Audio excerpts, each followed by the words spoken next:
Hey, it's Dr. Julie from my CBT podcast. I have a new episode coming out today, and it's called Identifying Your Core Beliefs.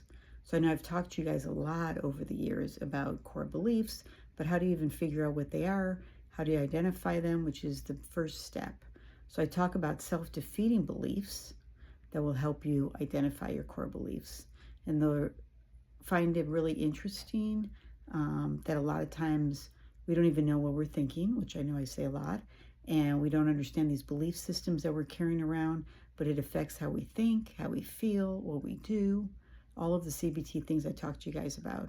So I thought this would be a good episode to share with you many, many different self-defeating beliefs, and you can identify what you relate to, help you identify your core beliefs, and then start working on that.